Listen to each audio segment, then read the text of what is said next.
Hey guys, in today's video I'm going to talk about 6 fragrances that were sadly a disappointment.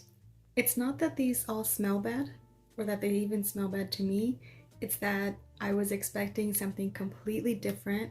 They didn't meet my expectations at all. They did not smell the way that I envisioned or imagined whatsoever. Or they were very hyped up and they just did not live up to the hype. So some of these do have a chance at redeeming themselves during the winter, and if that doesn't work out, then they will all be on the chopping block and on their way out. So first, I'll start off with Carol's Daughter Almond Cookie. This is an EDT.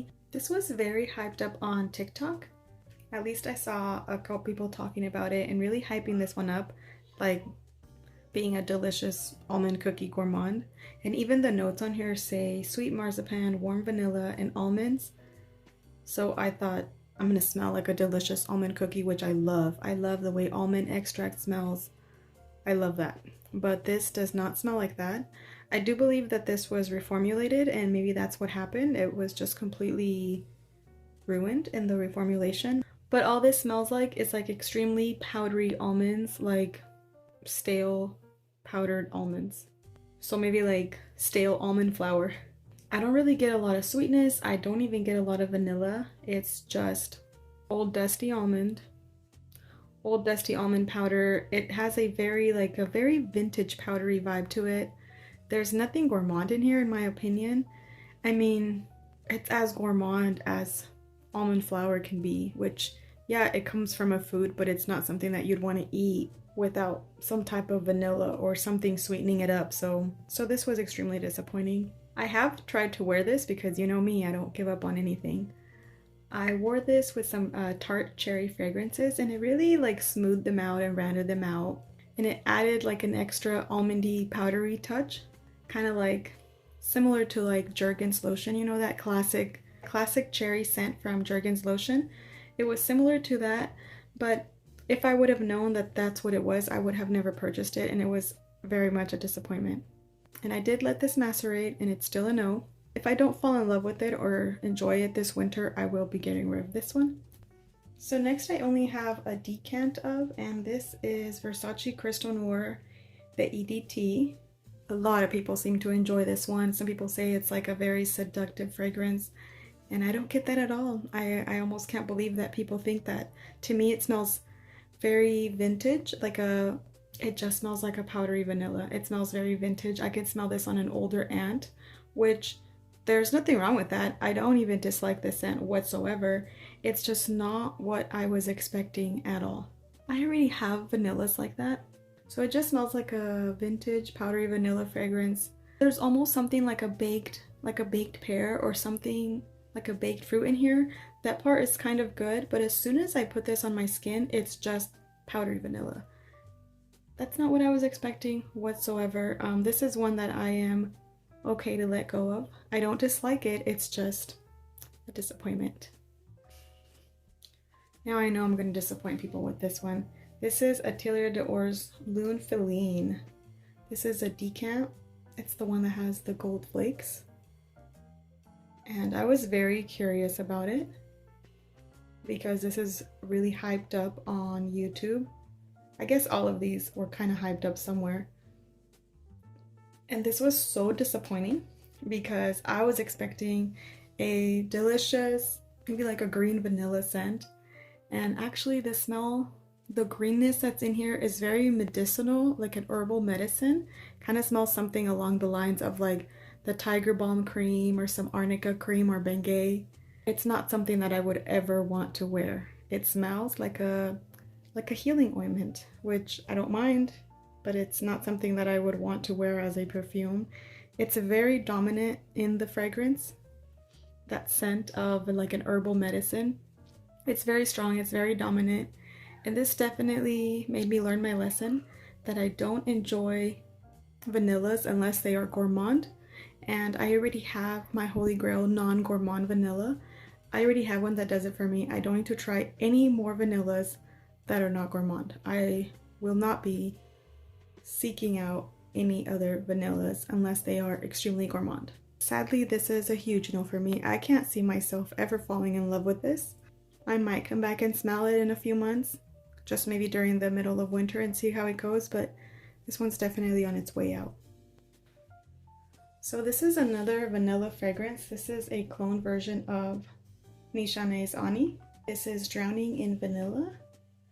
And again, I was expecting, I mean, with a name like Drowning in Vanilla and literally milk in this picture, I was definitely expecting something either a bit lactonic or gourmand.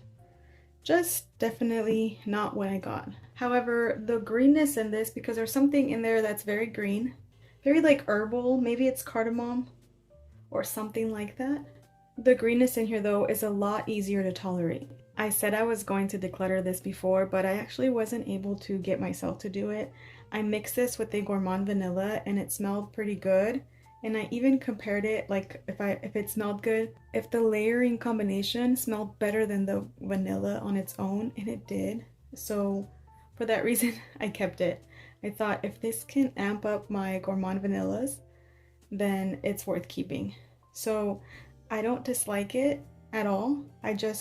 It was not at all what I was expecting, but I'm still gonna play with this more, and I feel like this is something that I actually like sniffing. Like I like coming up to it and smelling it, and it very much intrigues me. So I'm absolutely not done with this one. There's still, like, I still have to get to know it more, and we still need to get acquainted, and I plan to do that during this winter time. Next is Jean Paul Gaultier's La Belle Le Parfum. I never even hauled this one because as soon as I got it, I immediately opened it. I was extremely excited and I was sadly disappointed and confused.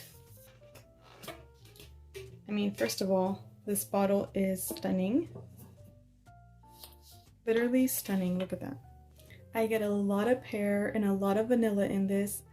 The only issue is that it's such a like cooked baked pear, almost like the syrup that would be left after you baked some pears in the oven, like the juice that would drizzle down with the syrup, that caramelized pear syrup that's left. That's exactly what this smells like, mixed with some like vanilla. And it smells really, really good. I just feel like I got it at the wrong time of the year, that I wasn't able to pick up on its beauty or its essence. And it almost makes me question if I even like pear in perfumes. Pear is not something that I'm instantly drawn to, like as much as berries or apples. I don't know, there's something about pears that just doesn't do it for me, but I don't dislike this. I just feel like I need to wait more for the winter time. If I still decide I don't like it in the winter time, then I am gonna have to let this beauty go. I have to, because there's no sense in me keeping it just because it's a nice bottle and I sort of like it. But this is another one that also intrigues me. As weird as it is, I get a tiny bit of an almost like indolic thing where it's one of those where like it almost smells bad, but that's why it smells good. So it smells good, it just almost smells bad to me. So those are the ones that pique my curiosity, pique my interest. Those are the ones that I want to play around with more, that I want to get to know. Those are my favorite challenges. So this one is more of a challenging fragrance. Another aspect to this perfume is that it actually reminds me a little bit of something that my 5th grade teacher wore. So that's kind of odd and interesting and adds another facet to this fragrance. But alongside the pear, I also get something very like sexy and feminine. So I don't dislike it. This one is one that it didn't smell like at all like what I expected, and it's one that I need to play around with more. And that's definitely what I'll be doing this winter. Let's move on. Okay, this is probably the most disappointing, but not because of the smell, because of how much I paid for it. I paid a lot of money for this fragrance, and it's almost like embarrassing how much of a fail it was, you know? This was definitely towards the beginning, I guess, of my fragrance journey. This was before I really, really understood my taste. But see, that's how I became aware of what my tastes were, by making a couple mistakes. I didn't make too many, but when I did, I feel like this is the biggest This is one of the biggest and the most expensive mistakes that I've made. So after smelling something like Girl of Now and even Chirosa 62, the one with pistachio, I thought I loved pistachios and almonds in my perfume, and I love the almond in Girl of Now and I think other fragrances. So after smelling things like that, I genuinely thought that I liked the note of almond. And then I bought this. And you know what? I actually bought this because of Gabby Loves Perfumes. I became really interested in Noir Parfums because YouTubers were hyping it up. I eventually learned that most of these YouTubers were sponsored, but when I was doing my research, I saw that Gabby really liked this one, and I think also Paulina Shar. I mean, now that I know that they're releasing fragrances with the company though, maybe their reviews were a little biased and maybe I fell for it. But I mean, that doesn't mean that I doubt that they enjoy the fragrances. I believe that they enjoyed the fragrance. I just think maybe they wouldn't have hyped it up as much as they did. Anyways, it's not on them. It's not on them, it's completely on me. I think I did my research, but not thoroughly enough. This was a bit too nutty for me. Anyways, let's open it though. I was so excited when I got this. This was at one point the most expensive fragrance that I owned. So like, I literally filmed the whole unboxing and everything.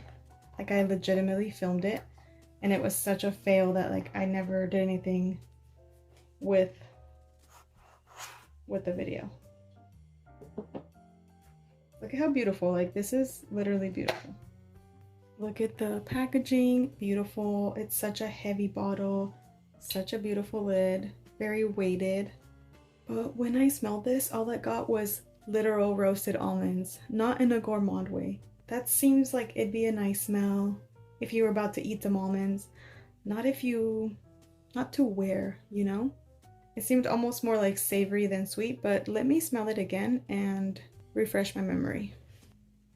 This has some coffee and vanilla. I think maybe even chocolate or something like that. So I thought it was gonna be a delicious gourmand. It smells like roasted almonds, like literally. I think it's the sesame note that smells like almonds.